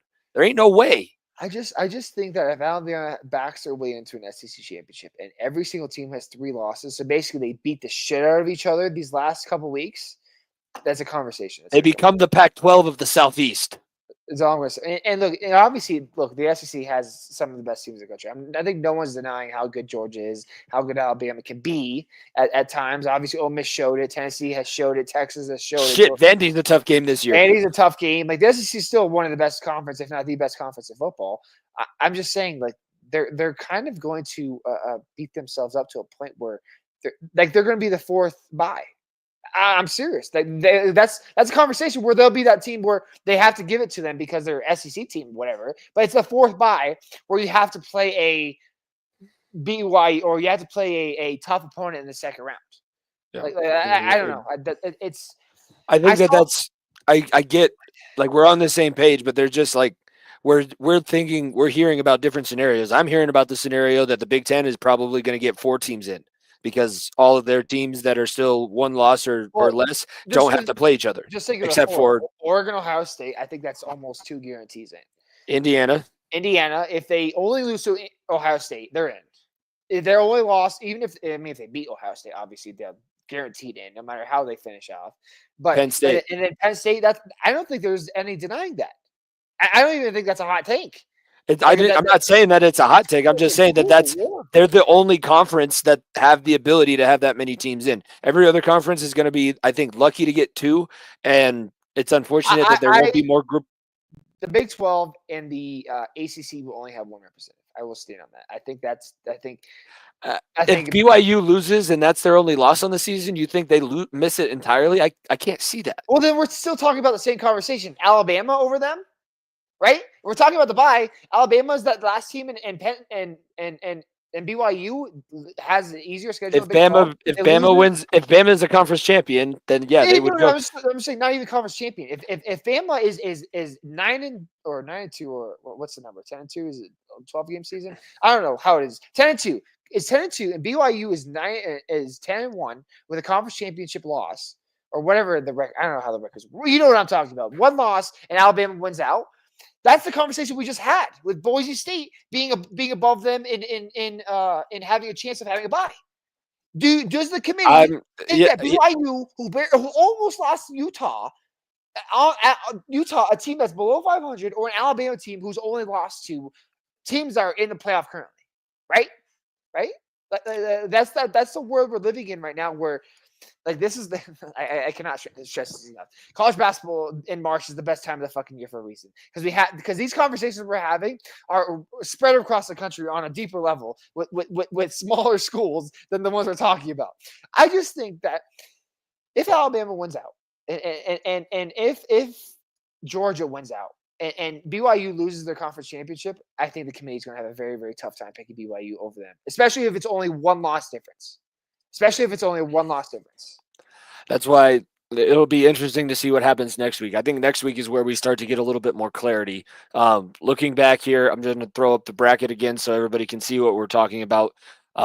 Play some college football 25, damn it, if you don't know what we're talking about.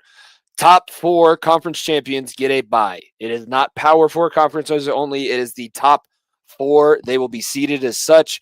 And then it goes from there. The 5th seed will be the next conference champion, and then it's just at-large bids.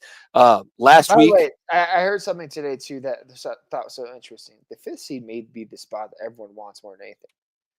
Yeah, because that 4th seed is going to be BYU, Boise State, or could be Miami. Hell yeah! If I'm at Notre Dame, if I'm at Tennessee or Indiana or along those lines, if I'm that 5th seed, I think I have a very good chance of getting to the Final Four if I get past that first game, especially when you play a lower level 4 seed. No, it's an interesting. That's where it's going to start being real fun with college football. Is now you have to worry about where you want to be seated if you're not going to be in the top 2 or 3, because these matchups that we're going to be talking about, they would be a little bit interesting. Just as a reminder, my Week 11 predictions for the quarterfinals, my Big Ten champ was Oregon. They were the 1st seed. Georgia was my SEC champion. That didn't age well.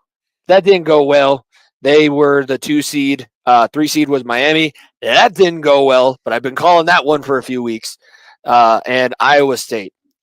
3 out of my 4 in the quarterfinals were busts. That's the beauty about this. Now let's on to the next week. Create the new paper. Conference champions: Oregon, Big Ten, Texas, SEC. Yeah. Because I think that they do still have the talent. They just played such a bad game in the first half against Georgia and couldn't out overcome it. And they went out and they beat A&M at the end of the year. They were in the conference championship. There's zero doubt about that. And I think that whoever shows up on the other side of the conference championship in a neutral site game I think Texas might be a little bit better in that situation. CU, my Big 12 champions. I know. You liked what they saw last week? I liked what I saw last week. It was a solid, that was the most fun that I've had watching a CU game for a while. We've never been the bad boys. We've never been the team that people get pissed off at. This is awesome. It's fun. It's a different edge, and like I said, the rest of the schedule, CU wins out, they're in the Big 12 championship. Like that's not even That's an argument. There's nothing else that needs to happen. You win. No. Last couple of games against Utah, I forgot what the last game. Maybe it's Oklahoma State. I can't remember the last couple. It's Utah, Kansas, and Oklahoma State in Utah that and order. Kansas are both below 500, if not wavering around that. And Oklahoma State is obviously one of the better teams, but they're still like they've had some bad losses too. There's a real possibility Deion Sanders could be having a bye, ladies and gentlemen. It's a conversation. That's very, very real, ladies and gentlemen. Very real. That's where I have them slotted. I had them ACC champion. My ACC champion. SMU. SMU. See, if that happens, I think Boise State is the bye then. Well, if that happens, what I'm thinking now is that SMU and Clemson play, because here's the thing about Miami's path. They have a terrible resume. If they lose another game, Clemson has the equal record and they have a better strength of schedule. So Clemson goes to play SMU in the ACC championship game, and then Miami's totally left out. I have Miami as one of my teams that are totally off. I still think there's a real conversation. Boise State gets a bye. I'm just in that situation, there's definitely a better conversation. I am because a mid-major guy. Everyone knows that. Okay, I love my mid-majors, and football is different, Nico. That ain't football. I know, but still, I want to see Ashton Jeanty get a bye. Is all I'm going to say, and see that excitement in the quarterfinals of the college football playoff. We might need to start adding this in as one of the segments, because my students know that we have the podcast, so they start to try and come up with sports takes. You want to know the one that I heard today? Ashton Jeanty's going number 2 overall. Okay, all right, yeah, okay. To the who? The Panthers? Yeah, somebody like at that point I was like, guys, there's no. I think he's gonna be a first-round pick. Yeah, I think it's a first-round pick. There is no NFL GM that's going to stake their career with the knife on a Mountain West running back with over 400 carries in his career as a top 5 overall pick. And it said, 5'9". Yeah, 5'9", 215-pound running back. This is not Bijan Robinson at 6'3", an absolute unit at Texas. Like this is like don't get me wrong, Ashton Jeanty is electric. And do I think he could have a career in the NFL? Yeah, absolutely. There's smaller running backs that have been making a massive wave in the coming years. That's not dead. Darren Sproles was the leading charge of that. It's okay. Like there's a spot for him in the NFL. Number 2 overall. If you draft him number 2 overall, I pray for your fan base, because they may lose their minds. And maybe Las Vegas. If the Cowboys pick number 2 overall and they tank so bad and pick Ashton Jeanty, I wouldn't be surprised. There it is. I wouldn't be surprised, because I think that they want him more than anything and want that running back, because he's from Texas too. So I think that they'd enjoy that very much. Oh boy, that's the only way that happens. By the way, whoever your student that said that, by the way, it's the only way that happens. Cowboys suck, and number 2 overall pick and pick. I laughed it off, and then I said that verbatim. Nobody's gonna stick a knife in the wall for Mountain West running back like that. That ain't happening. Except the Cowboys. Boise. Maybe the Jets. Screw it. Maybe the Jets. The Jets are good. Jets because they don't have Allen, Breece Hall, and Ashton Jeanty. Pretty good, man. Pretty good. Boise was my 5th seed. Indiana my 6. I had Notre Dame 7 seed. Penn State 8. Tennessee 9. Which means that they beat Georgia this weekend, in my mind. I just think that might happen. If Iamaleava doesn't play, then it's different. Ohio State is my 10 seed. 11 is BYU after losing to CU in the Big 12 championship. We already had that conversation. You're starting to convince me that might just get left off if they don't win the conference. And then Bama snuck in as my 12 seed. I have Bama. So let me throw the wrench and everything, because I love throwing wrenches and everything. And everyone loves my bracketology, and I love dissecting different things and all that. Army is undefeated still. They are, but here's the thing: they are not undefeated. Army. They're not high enough ranked right now. They're not high enough ranked. It does go based off of the finish of the ranking. So if they continue to be undefeated, do they count for Conference USA championship, or is that? They're in the American. They're in the AAC conference. So, I mean, I know they're not that highly ranked. I get it, but it's a conversation. Definitely. Here's the thing: they qualify. They qualify for it. They're 9-0. They're ranked 24th in this week's college football playoff rankings. They only move one spot. If they win the conference championship, that's a conference champion. It's undefeated. I'm not saying they're going to buy, but I'm saying. But they wouldn't be the second highest. They wouldn't be the next highest ranked conference champion. That's the Group of 5 champion. That would be Boise. Boise screws them. Boise screws them unless Boise loses another game. It's still an undefeated conference champion though, and I mean, they may get an at-large, but I think that would be a slap in the face to be a conference champion and get an at-large bid. Well, I know. I'm just saying, like if it like. Look, just for all sense of purposes, like I bring up the example like I did last time. If the SEC has a 3-loss team, right? They have 3-loss teams, and I'm not saying Army's better than Georgia. I'm not saying Army's better than Alabama. Let me make that very, very clear before I say this. I think there's a conversation that they're the last team in. I'm dead serious. I think the committee may consider it. I'm and leave out an SEC champion. Not an SEC champion. I'm saying one of the extra SEC teams. I'm not saying SEC champion. I am just putting that into the perspective. SEC champion gets a bye. That was such a wild thing that I was talking about. That's a 0.0001% chance of happening. That's not going to happen. Okay, so that's why I just brought it up. Just because like I said, I love bracketology. But I'm just saying, non-SEC champion / a team that didn't get in the SEC championship. They didn't play for it, and Army's undefeated. I guess since it's the first year, that is a real conversation. I guess since it's the first year, they can just make up the rules as they go. We don't know how it's going to happen. This will be the first time that any of us see it. In the way that I interpret everything, with Boise there's a log jam for the 5th conference championship spot. Well, I don't know. I don't think the committee's also just locked into 5 conference champions. I think that helps that Boise is obviously winning, and I think that it helps them winning a bigger conference because the Mountain West is bigger than the AAC. It's the 5th, technically, it's the 4th biggest conference. If you want to throw in the Pac-12 because it doesn't even exist anymore, or maybe the 5th, or how the number? Yeah, ACC, 5th biggest conference. Excuse me, 5th biggest conference in college football. That's a. They throw themselves into the hat there, obviously, for that reason. But I just think that. Well, then how do you justify leaving out the Sun Belt conference champion who might be a team that only has 1 loss on the season? That's the slippery. No, but that's the slippery slope. Is if you start adding in conference champions as at-large bids. It's not just that. It's not necessarily an at-large bid. It's the last team getting in, and I get it. Strength of schedule and all of that. But we obviously they didn't fucking care about it last week. They cared about it this week. But I have a suggestion.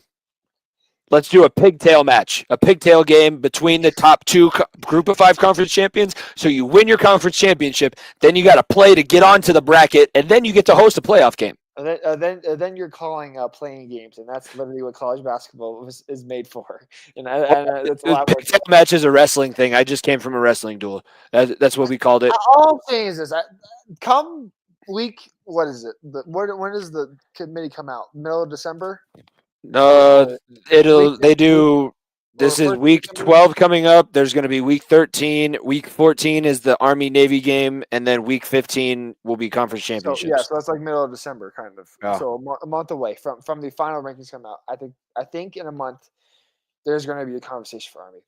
I'm dead serious because they're not going. I don't think they're going to lose, and I'm not saying an at-large bid. I'm just saying I think that the fact that they won their conference and that they did go undefeated. If they do, obviously, this could change in a full fucking week's time, and the conversation could be over with coming next week, whoever they play this week. But that's the best part about college football. So I just think there's going to be a conversation. I don't think it's. I'm not. It could be. Let me make it very, very clear. I don't think that they're better than any of the teams that we've talked about. Okay, I don't think that they're better than A&M. I don't think they're better than Kansas State. I don't think they're better than CU. I don't think they're any better than these teams that are on the bubble as it is. I just do think that that if they want to take such an emphasis on conference champions, and especially a team that's undefeated, I get the Americans worse than the other. I think it does add a wrinkle into the resume of being a conference champion and running the table. They have this is like a project that was turned in when the guy started it the night before because they just didn't think about all of these different scenarios. I don't know if they're going to expand past 12. But at this point, maybe it's worth it so that all of the conference champions can get in, and then that's still something that you have an incentive to do. I don't know about all of the conference champions. It's just enough so that you can have everybody knows the conferences that always have somebody that can be there. Yeah. The American, the Mountain West, Louisiana out of the Sun Belt has been pretty good. Appalachian State has had a few decent seasons, but like everybody knows that there's a few teams that can play with the big boys, or at least conferences that have teams that can play with the big boys. We don't need to It's not the really entire worry about conference, anything but it's else. like one No, or two it's teams. it's literally one or two teams, and if Yeah. anybody is hurt on those one or two teams, the big dogs just play with their food. That's all they do. You're not wrong. You're not wrong. Uh, Like I said, I mean, emphasis is, I don't think that they're better. I just think that it could be a conversation. No, this is the fun part about this. This is what's going to be the best thing about college football playoff as the 12-team format moving forward is that every year we're going to have all of these wild debates, and it's wild to have these debates now because half of the teams that I ended up putting on my bracket still have to play against each other. Yeah. So it's a coin flip as to where they're going to land. I will just go. So I'm going to give everybody my quarterfinals on. I had Bama beating SMU 38-3. That's why I was texting you about blowouts, by the way, because the way certain games on my bracket fell, I was like, I think it's feasible. yeah, that one would be definite, I think. Penn State loses to Oregon 24-21. James Franklin still can't win the big game. Indiana loses to CU 38-35. Oh, that would. I'm just gonna say this right now. If that happens, there's going to be a. Let's just say one of my friend groups back home is going to be lit on fire. Yeah, I love see you and Indiana fans is all I'll say. I would bring a popcorn bucket just to sit in that room and watch that game with them. My gosh. Can we bring a camera and stream it? Oh Jesus. my gosh. That's after Indiana whops BYU in the first round, 35-14. They get beat by 3 in by CU, and then Ohio State loses 31-14 to Texas. That's where I had that one. I don't know why I picked these scores. It feels like Texas at that point. Ohio State couldn't really stand up to. I don't trust Will Howard against a really good defense like Texas. The only reason why Texas gave up more than 30 points against Georgia is because the offense of Texas gave Georgia the ball on the 25-yard line twice. That's literally the only time. They did not drive the length of the field more than, I think, 1 or 2 times.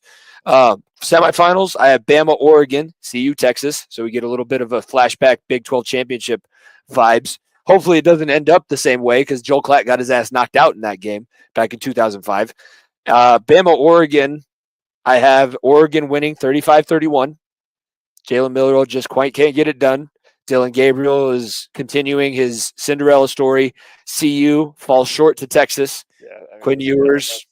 I think that's just that. I don't even hate that. That's 24-21. So it's a solid game, and it's a huge exclamation point on a hell of a season, like best season. If CU does that, it is the best season since the national championship for CU. So yeah, that is a absolute success for a team that didn't get a bowl game last year, by the way. So that would be an absolutely historic run for Shador and Travis Hunter and Dion and company. Yeah, I think that would be they end with 13 wins. They would be 13-4 at the end of the season. That's literally the entire 360 from 2 years ago. Like, was it 13 losses or maybe it was 12? I don't remember. They only played 12 games because they didn't get any extra games, so they were 1-10. 1-12. 1-11. Damn it, 1-11. I suck at math. National championship, Oregon at Texas. The eyes of Texas are not upon thee. 17-14. The Ducks still, I have them now 2 weeks in a row, which might start pissing off some Oregon fans, but I have them 2 weeks in a row as my pick to be the national champion. I just like what that team is all about. I've been seeing a whole bunch of what Dan Lanning's been telling those guys. So, yeah, they've been playing kind of weaker competition in their Big Ten schedule. He's doing the old gladiator shit. Like, there's going to come a point in this game where you will look around and nobody's going to be here. And that's the moment that we thrive on. And as soon as that happens, everybody on the Oregon sidelines legit Joaquin Phoenix. Yeah, when all those Michigan fans fled the stadium, I remember seeing that video where they just all sat there and watched everyone around there. And I was like, that could be – I mean, Oregon, I think, is one of the best teams in the country. They've consistently looks like – obviously, the Ohio State game is the outlier, and that's a tough one. Tough one to think about because obviously they won and it was a game that was at home, but that's like the biggest game they've played all season. They've had some opponents that have been a little bit weaker. The Big Ten has been very top heavy and very weak at the bottom. And if that Ohio State game, if they show what they did during that Ohio State game throughout the rest of the season, going to the playoff, I don't deny. I don't doubt it a bit that they could go on a run. The notable teams that I have left out: Miami, Texas A&M, and Georgia. I listen and I treat his word almost as gospel, but Joel Klatt had a very good point. The SEC is going to have a few like 10-2 teams, or at least have the possibility to have a few 10-2 teams. So in your bracket, just thinking about it logically, Georgia at 2 losses overlaps BYU, who has 1 loss and is not conference champion. Yeah, no, that's the way that it shakes out. But I also think that that means, well, Tennessee wouldn't be on my bracket if Georgia is 2 loss, because I have Tennessee beating them. That's the way that one it went in my mind. Like I said, with Ian Maliava, I'd probably just swap Tennessee and Georgia and have Georgia beat my 9 and go on the road to play Penn State. And I think they beat Penn State in that game, even in Happy Valley. I don't know. I picked Penn State to go on that little bit of a run and make it to the quarterfinals because I didn't trust the freshman quarterback going into Happy Valley in the first ever playoff game. Boy, the 8-9 matchup is going to be a lot of fun. Like, I just looking at my chops at it, like whoever it is, that 8-9 matchup is going to be so much fun. It is going. I predict it being an SEC versus a Big Ten, and I think that they kind of want that as the 8-9. And boy, that's going to be, that's going to be fun. I think it's going to be exciting. And I think about it. I don't know if it's going to be this year, but there's going to be a year where a 12 seed just goes on an unprecedented run. I feel like a semifinal run from a 12 seed would be pretty unprecedented, but I don't know if it'll be this year. There's going to be, if it's a Georgia as a 12 seed or an Alabama as a 12 seed, I don't think that it's that far fetched to think that they could go on a run. I'm not necessarily talking about those guys. They might do it early, but when let's say Indiana, after Kirk Cignetti leaves for whatever job he's going to take next, they kind of fall back down, but then they get themselves back to not as good as they were, but a little bit, make the 12th seed, go on a Hoosiers run, make another movie starring Hugh Jackman, even though he's 99 years old. All of that stuff might be possible. But let's wrap things up here. We're going to go to our segments. Play, Benchwarmer, and Player of the Week. So getting us started, we have the Play of the Week. My Play of the Week is George Pickens' catch. The layout in the end zone, one of 2 deep balls that rushed through all game, and the deciding factors in what was a very competitive game against the Commanders. That's actually a very big win for them at this point, as weird as that may sound.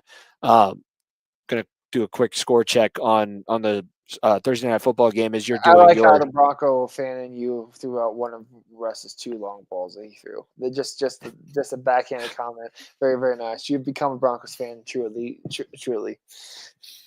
He stole $160 million from the franchise. Come on now.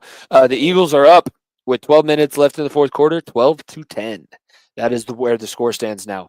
Interesting. What's your my Play of the Week? I'm going to the college basketball ranks. Like I've been saying, I haven't been watching Thursday Night Football. My Lopes are playing Arizona State at the arena where the Suns are playing. So I have that on in the background as we're recording this. And I watched the game on Saturday night. We played Western Kentucky, and without the second best player, or one of not the second best player, the best player on our team, Tyron Grant Foster, was injured the first 2 games. The Lopes come back from being down. I believe the biggest was an 8-point deficit, and come back, beat Western Kentucky on a game winner by Ray Harrison.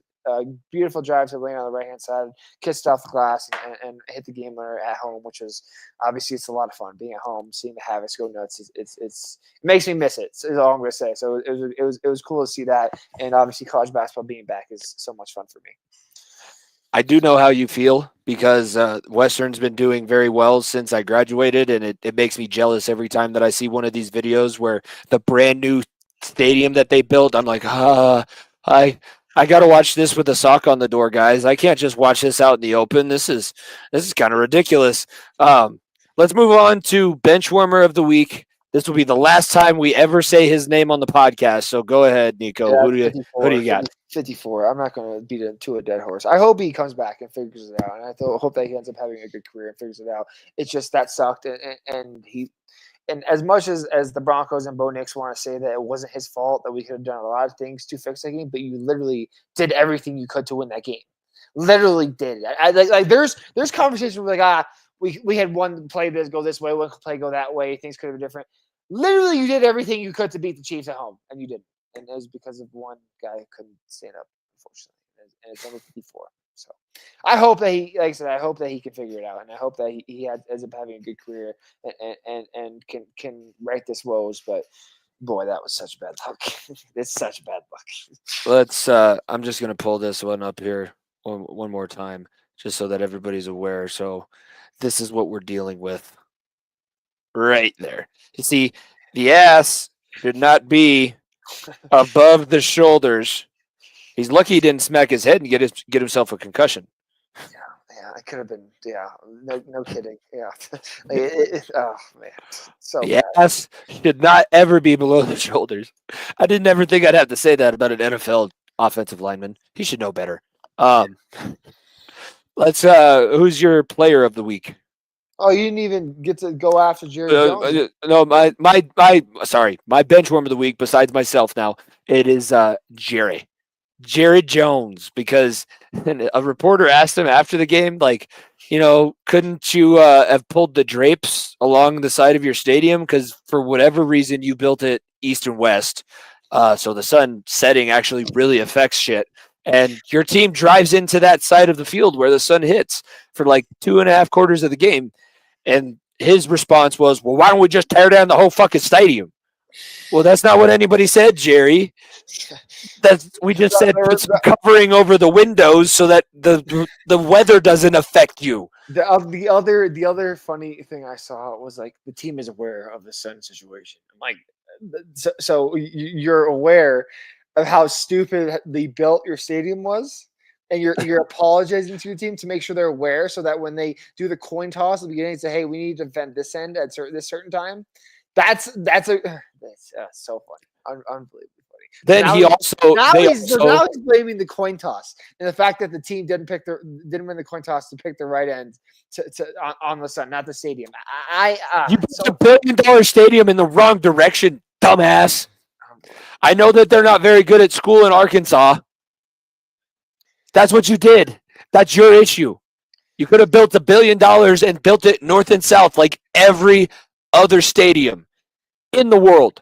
Soccer, football. Like the only time the sun should ever affect someone is if it's like in a weird angle of the stadium that just seeps through, and we saw that when the Bronco game I took you to. What's his face lost the ball in the light. Leggett lost the ball in the light, and it's like I can't see the ball from that angle, which that's fine. Like the stadium was built that way in a certain way, but literally in the end zone, like directly staring at the sun. Like it's not like you should never make a T. You should always be here. It's not like staring into an angle of the stadium that's awkwardly fitting in right in the middle. It's right down the fucking middle that you're staring at it. After you come out of the shadow from the giant ass scoreboard, you're like, oh, what that? Why is it so bright? Why is the punter kicking the ball off the scoreboard? Maybe that's why Cooper Rush. Did we think about that? Maybe that's why Cooper Rush didn't drive and score as much as he did, because if he was trying to drive it down into the end zone, he would have got a sunburn. Yeah, maybe. You can never be too careful. You can never be too careful. Oh, by the way, today at Mike McCarthy's press conference, the sun was in his eyes, and you know what they did? They built a little sunshade. So they're just trying to show everybody, hey, we got the sun on lockdown. The sun thinks he runs things out here. He's about to learn that Jared Jones runs things. It's literally an episode of South Park. I wish I was lying, but the Cowboys are run like an episode of South Park.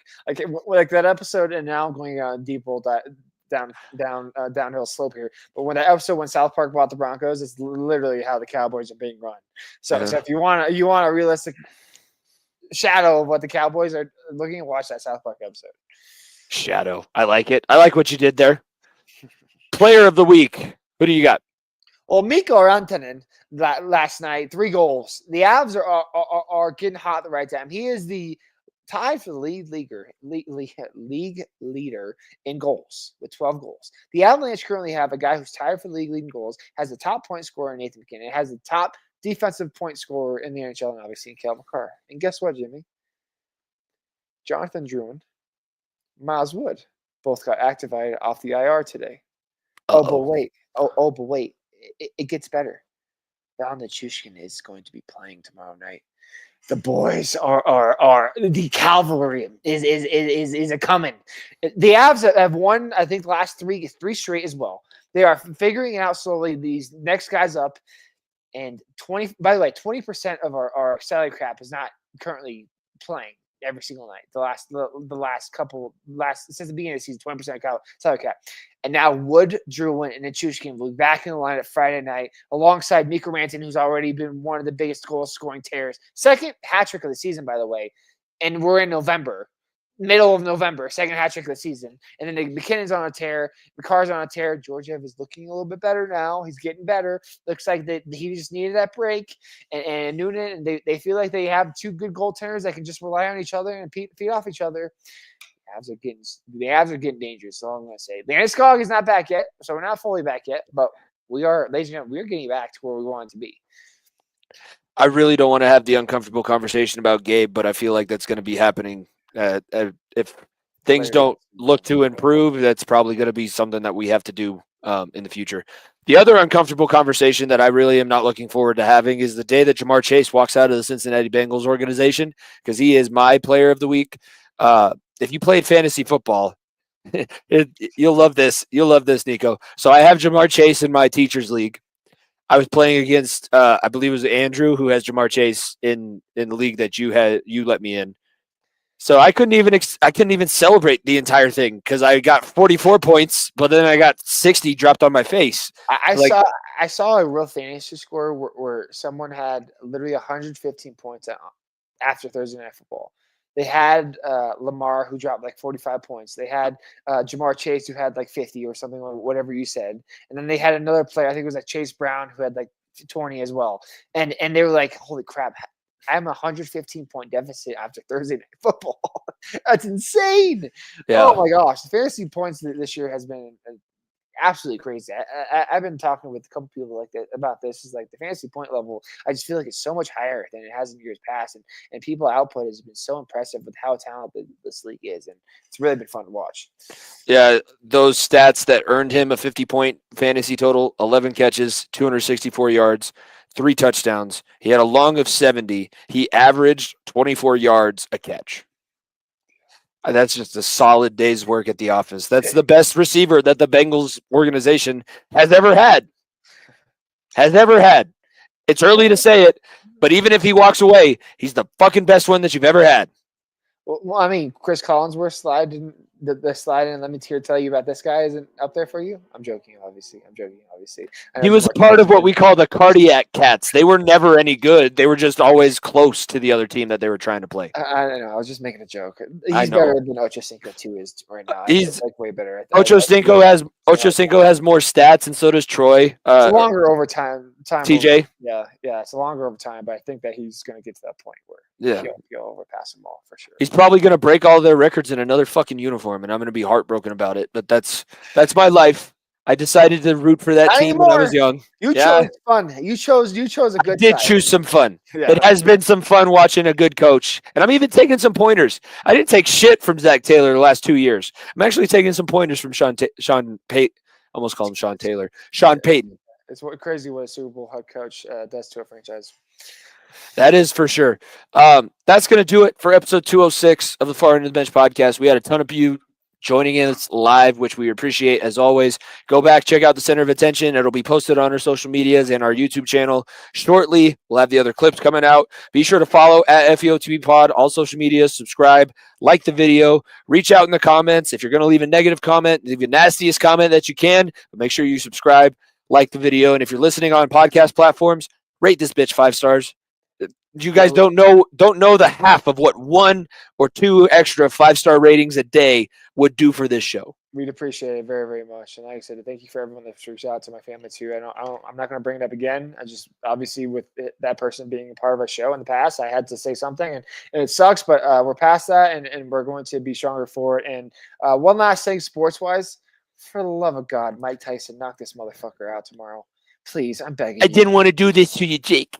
I didn't want to have to do this. Please, Mike. I'm begging you, Mike. Please knock him out. Please. Bring back Prison Mike.